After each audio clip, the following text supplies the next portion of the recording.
me so strong. Or I never want to go through that again, but it's made me care so much more. I'm so much more compassionate. Who has something in your life like this you never want to go through again, but you see the wisdom why you went through it? Say, I. Then maybe this week, I want to remind you of a core belief I have. The belief is life is always happening for me, not to me. Jot it down. Life is happening for me, not to me. It may look like life's happening to me because it's painful, it's a problem, it feels unfair, it feels unjust. But when you push through those unfair, unjust times, all of a sudden you develop this strength, this immunity. You know who the real people are in your life, and now you're so much stronger than you were. So what if when things happen, you don't know what it means yet, it seems unfair, it seems unjust, but you're like, no, I know it looks like life's happening to me, but life is happening for me, and my job is find that meaning that'll free me. And by the way, I'm about wrapped up and then we're going to start do things, but let me just give you one more core thought. If you want an extraordinary life, you need extraordinary emotions. You want to feel the feelings you want. You want a new emotional home where there's more love and more joy and more excitement and more passion and more compassion and more kindness, more playfulness, more ecstasy. So if you want that, write this down. This entire week, my goal is to become the master of meaning. The master of meaning. See, when someone says, I'm suffering because this happened to me, I want you to write this phrase down. Write down, suffering is not in the fact. Suffering is not in the fact.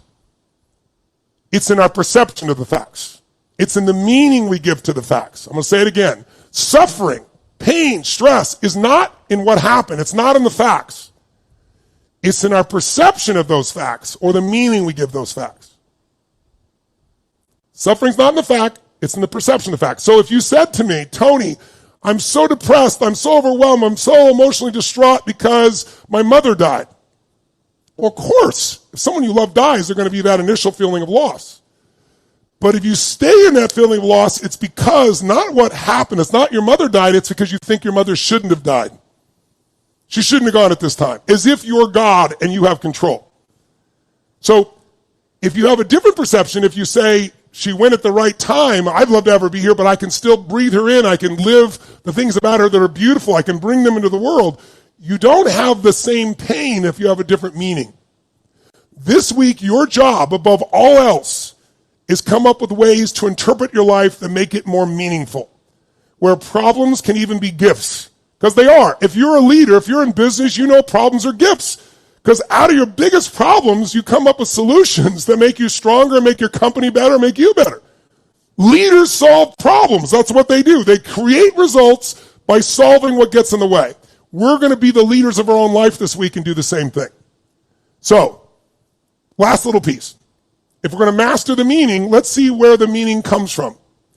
Because if destiny is the result of decisions, by the way, how many believe that it's not what happens to us, it's the decisions we make about what it means and what we're going to do to control our life? How many buy the decisions shape your destiny more than the conditions? Say I.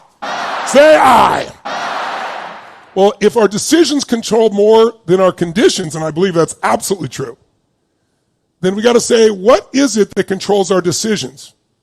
And I was just with a friend of mine. I brought him over to visit with my platinum partners. We had a little private program, a live program for a small number of people that we could do with social distancing and with our platinum partners. And I brought in a man named Sadhguru. How many know who Sadhguru is? Any of you out there? He's a really beautiful man. And he's kind of a mystic, spiritual mystic, but he's a pragmatic guy. And so we were talking about how people make decisions and so forth. And in the yogic tradition, in his particular yogic tradition, for thousands of years, they've taught there's really 4 dimensions of our mind or our experience of life. And I want you to jot them down if you would. Because as I'm working with people, all these things that I'm telling you right now, I'm kind of dumping little things on your brain. But if someone gets stuck, if someone's not making progress, if they're not being happy, you'll see why. So the first dimension of the mind we call intellect. And I just call it mind. The problem with intellect is it's always comparing things. Like, if you feel at times like you're not enough, it's because you're comparing yourself to somebody else. I can remember, years and years ago, it was one of my dearest friends. I've known him now for 35 years, Peter Gruber. And Peter's just a genius. He's in the movie business. You know, I think 34 years old. He was already the president of the studio. He made the first Batmans. He made Rain Man. He made, he's made movies that have won. He has 52 Academy Award nominations, to give you an idea. And he ran Sony, Columbia, TriStar, all those studios. Now he has his own Mandalay Pictures. He and I are partners in a series of sports teams. He owns the Golden State Warriors. He owns the LA Dodgers. Together we own the LAFC, LA Football Club, our MLS soccer team. We built the stadium. We own esports teams together. I mean, he's an absolute total freaking genius. And you hang out with Peter, and you get a different perspective of life. And I remember years and years ago, I was probably 32, 33 years old, and Peter and he invited me to come on his yacht and go on a trip with him. And it was with all the people in the movie business, and it was up in on the Northeast during like July 4th holiday, and everybody kind of gathers around the time with their yachts, and they get together, and they go to Martha's Vineyard and all this stuff. And so I went with him, and I remember I was there, 1 or 2 days. The first day was great. Second day, I'm not a party goer anyway. I like to go deep. I don't like to talk on the surface. But I'm at this party with all these guys, and I hear someone talking about Peter and saying, you realize he made $25 million just with that one film that he made last year? Personally made $25 million. Another guy goes, yeah, but so-and-so made 30. I remember hearing this and going, holy shit. I work 20-hour days, no bullshit. And I'm working so hard and I've helped people change their lives. I'll never make $25 million in a year. I mean, it's impossible. I make good money compared to most people, but I think I was making like $1 million a year back then. It's like, but I can't have a yacht like this. I can't live like this. And in my head, I tore myself down like I was not enough. And then one point I finally went, I don't even want a yacht. Why am I doing this? But I know what I do want. I want to be able to live a life that's unlimited. And so I made all these judgments about who I was and what I could do. And it was all intellect. You follow me? I was dissecting what works and what doesn't work. The intellect won't even allow you to enjoy an apple because your mind will go, is it organic? It's just like, you can't even taste the freaking thing anymore. So think of the intellect like a knife, and it's always cutting. If your relationship's not working, you have your intellect. You're comparing what they're giving, what you're giving. You're in your head. The antidote is your heart. And I finally got my heart and I don't even want this. I don't even want these yachts, but I do want this kind of freedom. So guess what? That was 32, 33.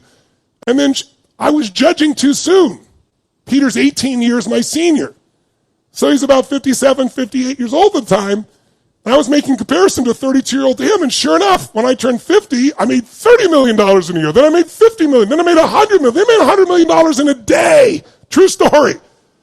Right? Took a stock public. I had judged too soon. I was comparing apples and oranges. So if you're going to have an extraordinary life, what's getting in the way is the mind. The mind will analyze shit. It'll cut it up. Think if you got a knife. A knife, sometimes if you got a knife, you want it to be sharp. You want to cut things. You want to be in control. But you don't want to use a knife on somebody's heart. You don't want to use a knife on your life. So we're going to direct our intellect. And the way we're going to do it is we're going to use our heart. And those who have been to the UPW, how many remember the heart breathing exercise? Raise your hand if you've experienced that. So if you find yourself getting stuck, come back, breathe in your heart, and ask the answer from your heart, not your head. And we'll do all these things I'm telling you. I'm just planting seeds in your mind before we begin. Now, the second dimension of the mind is identity. And identity, think of it this way.